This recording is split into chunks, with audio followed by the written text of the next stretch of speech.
Life is not easy. It is not. Don't try to make it that way. Life's not fair. It never was. It isn't now, and it won't ever be. Do not fall into the trap, the entitlement trap, of feeling like you're a victim. You are not. Get over it and get on with it. And yes, most things are more rewarding when you break a sweat to get them.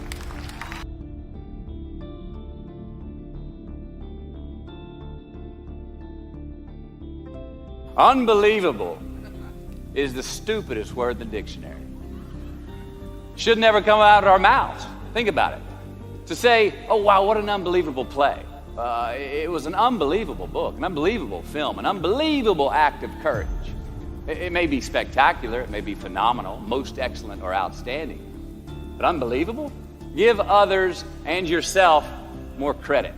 It just happened. You witnessed it. You just did it. Believe it.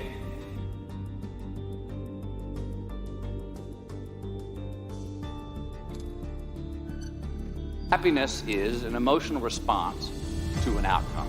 If I win, I will be happy. If I don't, I won't. It's an if-then, cause and effect, quid pro quo standard that we cannot sustain because we immediately raise it every time we attain it. You see, happiness demands a certain outcome. It is result reliant. And I say if happiness is what you're after, then you're going to be let down frequently, and you're going to be unhappy much of your time. Joy, though, joy is a different thing. It's something else. Joy is not a choice. It's not a response to some result. It's a constant. Joy is the feeling that we have from doing what we are fashioned to do, no matter the outcome.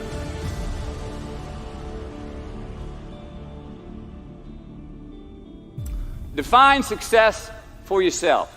But we all want to succeed, right? So the question that we got to ask ourselves is what success is to us, what success is to you.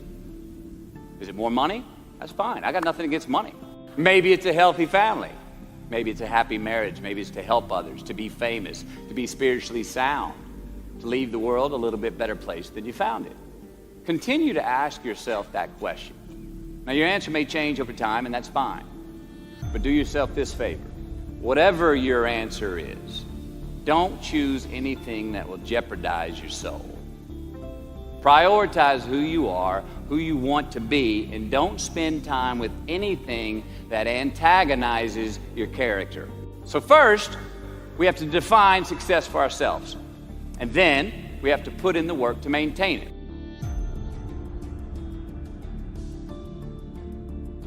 Process of elimination is the first step to our identity. AKA, where you are not is as important as where you are. Look, the first step that leads to our identity in life is usually not, I know who I am. I know who I am. That's not the first step. The first step's usually, I know who I am not. Process of elimination. Defining ourselves by what we are not is the first step that leads us to really knowing who we are. Get rid of the excess, the wasted time. Decrease your options. And if you do this, you will have accidentally, almost innocently, put in front of you what is important to you by process of elimination. Knowing who we are is hard. Give yourself a break. Eliminate who you are not first, and you're going to find yourself where you need to be.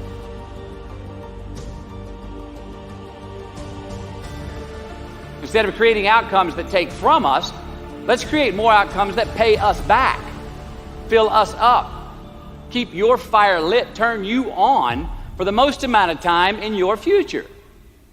These are the choices I'm talking about. And this is the beauty of delayed gratification. All right, tee yourself up. Do yourself a favor. Make the choices, the purchases today that pay you back tomorrow. Dissect your successes and the reciprocity of gratitude. We so often focus on failure, don't we? When we study failure, we obsess with failure. We dissect failure and our failures. We dissect them so much we end up intoxicated with them to the point of disillusion. I mean, when do we write in our diary? Usually when we're depressed, What do we gossip about? Other people's flaws and limitations. And we can dissect ourselves into self-loathing if we're not careful. I find that most of the times our obsession with what is wrong just ends up breeding more wrong, more failure. Now, the easiest way to dissect success is through gratitude. Giving thanks for that which we do have, for what is working. Appreciating the simple things we sometimes take for granted.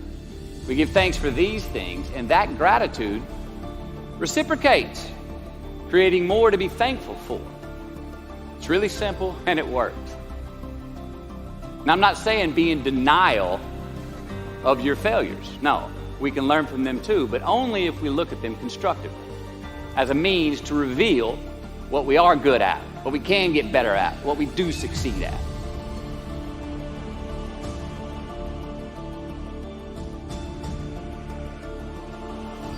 Make voluntary obligations.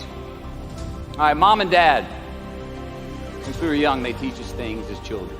Teachers, mentors, the government, and laws, they all give us guidelines for which to navigate this life. Rules to abide by in the name of accountability. I'm not talking about those obligations. I'm talking about the ones that we make with ourselves, with our God, with our own consciousness. I'm talking about the you versus you obligations. And when you lay down on that pillow at night, no matter who's in your bed, we all sleep alone. These are your personal Jiminy Crickets.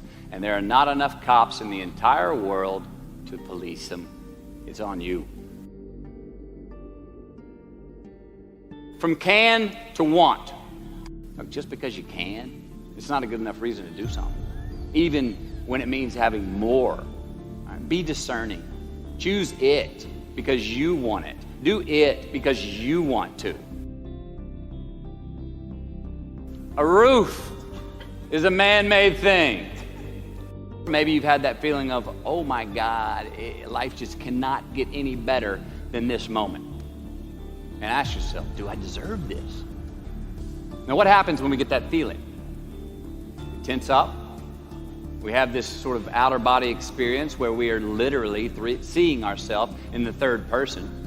And we realize that the moment just got bigger than us.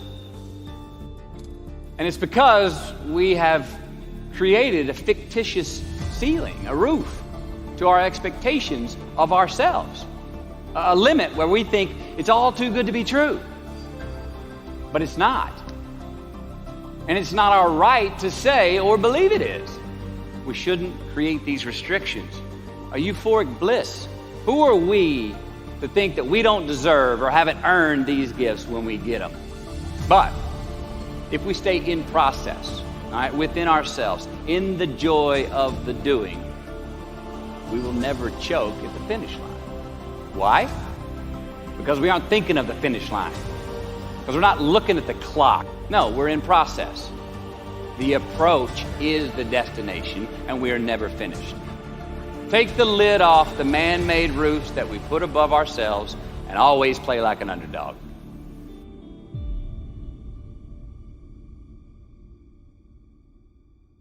Look, we're going to make mistakes. You got to own them. Then you got to make amends. And then you got to move on. Guilt and regret kills many a man before their time. So turn the page, get off the ride. You are the author of the book of your life. Give your obstacles credit.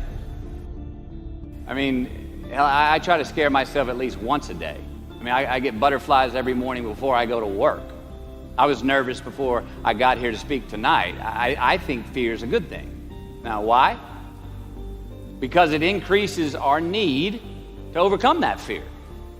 Don't get all macho and act like they're no big deal. And don't get paralyzed by denying that they exist and therefore abandoning your need to overcome them. So give your obstacles credit, and you will, one, find the courage to overcome them, or you will, two, see more clearly that they're not really worth prevailing over. So be brave, have courage, and when you do, you get stronger, you get more aware, you get more respectful of yourself and that which you fear.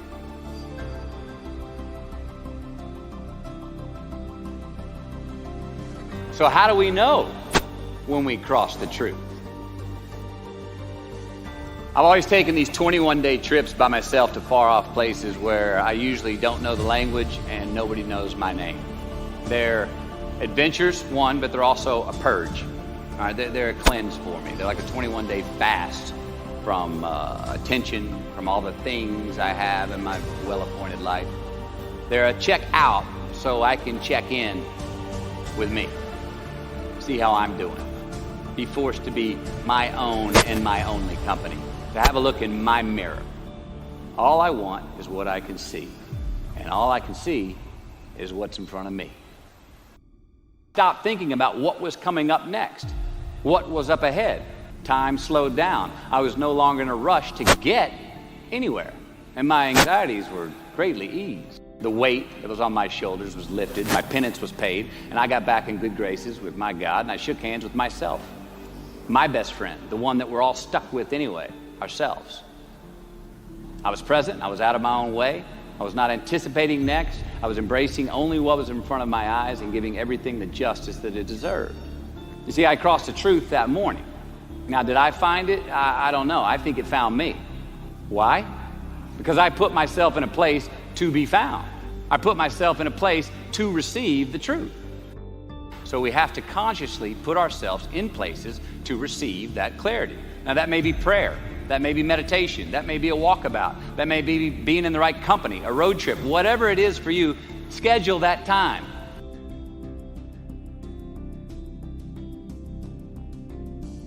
Ask yourself how it works for you, how it applies to you personally, why you need it in your life specifically.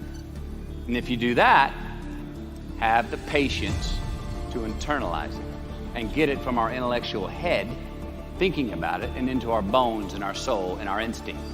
So if we get that far, we've received it, we've personalized it, and we've internalized it. If we make it that far, then comes the biggie, man. This comes the fun one. We've got to have the courage to act on it, to actually take it into our daily lives and practice it, to make it an active part of who we are and live it. If we can do that, all right, if we can do that, then we have what I believe is heaven right here on earth. And that's the place where what we want is also just what we need.